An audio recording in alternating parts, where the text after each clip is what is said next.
As you walk around the streets of Griffin, have you ever noticed the large metal drains along the side of the street and wondered what they do or where they go? Well, those drains are known as storm drains, and they are used to remove rainwater from streets to prevent them from flooding when it rains. Once rainwater flows down the street and into a storm drain, it flows through a system of underground pipes and ends up in a nearby creek, without any type of treatment to clean the water.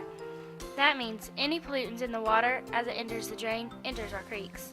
The creeks and rivers of the city of Griffin and Spalding County are very important. They provide a home for wildlife, a place for us to go fishing and swimming, and provide us with a source of drinking water. Even though your family might live miles away from a river, your actions affect how clean the river water is. Every time it rains, water runs off your family's property and enters our creeks. That creek in turn flows into a river. Whatever washes off your property with the rain, motor oil, pesticides, fertilizer, and other items, enters our creeks and rivers. This is why it is so important that each one of us does our part to protect the creeks and rivers in our community. When storm drains are used correctly, water flows smoothly from a street to a creek. Problems start to occur when people dump things into a storm drain such as oil, paint, grass clippings, or leaves and soapy wash water coming from washing their car in the driveway. These materials can harm storm drains by polluting the water or by clogging the drains, which leads to flooding. The dumping of any materials that is not completely made up of stormwater into a storm drain is known as illicit or illegal discharge. Through this video, we will show you examples of potential illicit discharges that may occur at your home. Would you believe the biggest source of illicit or illegal discharges is not commercial or industrial businesses, but instead the average household? In fact, everyday activities such as washing the car, mowing the yard, or disposing of used motor oil can have a negative effect on the stormwater system and nearby creeks. Let's take a look at this house that may be like yours and point out examples of potential illicit discharges. Then we will find easy solutions that you can use to prevent them. The number one rule for everyone is to never dump anything down a storm drain or into a nearby creek or stream. When water enters a storm drain, it goes directly to a creek. Because of this connection, there is no difference between dumping something into a storm drain and dumping something directly into a creek. A storm drain is used to remove storm water from the street. When someone dumps materials such as leaves or grass clippings into the drain, the storm drain can become clogged. If the water cannot flow down the drain, the street around your home can become flooded. Many times, parents know how to change the oil in their cars or lawnmowers. This oil can be recycled. If your parents change the oil in their car at home, you can help by collecting the oil in an old container and have your parents take it to a nearby car repair shop or car parts store where it can be properly recycled.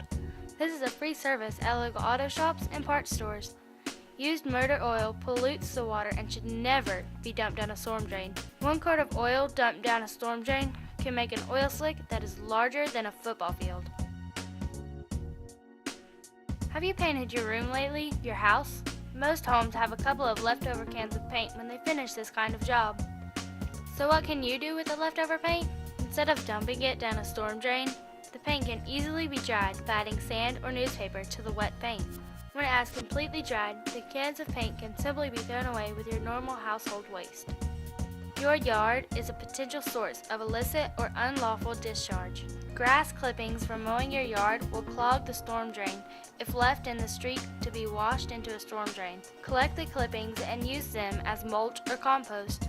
Blowing the clippings directly into a creek can also be harmful. During the process of grass clippings breaking down, oxygen that is needed for the survival of fish and other water animals is removed. The creek is no longer a healthy community that supports aquatic life. Do you help mow your lawn? When doing so, don't blow the grass clippings into the street. Use a lawnmower that cuts the clippings very finely and leave them on your lawn.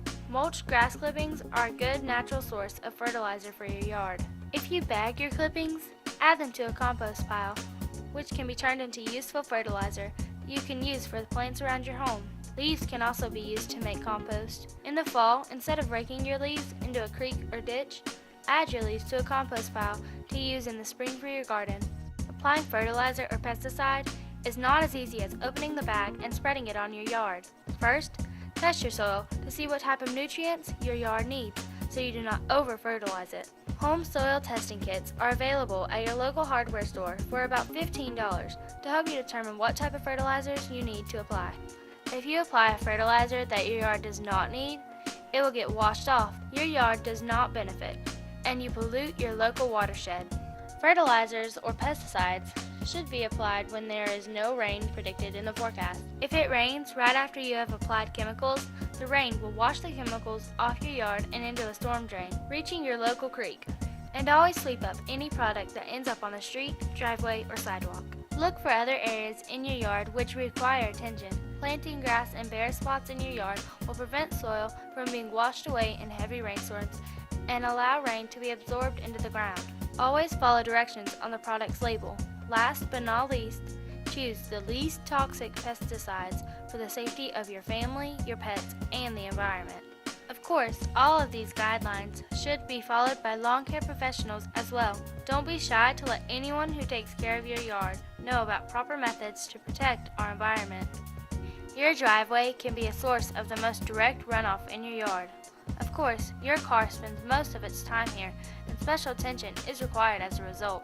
If you spill oil or your car drips oil, be sure to clean it up. It is estimated that every 3 weeks, automobiles in the United States drip more than 10 million gallons of oil. If your car drips oil, you can use ordinary kitty litter to absorb the leaking oil and dispose of the used kitty litter with your normal garbage. Most people like their cars to be sparkling clean. If you're going to wash your car at home, do not wash it on your driveway. Soapy wash water will run off your driveway and down the street to a storm drain.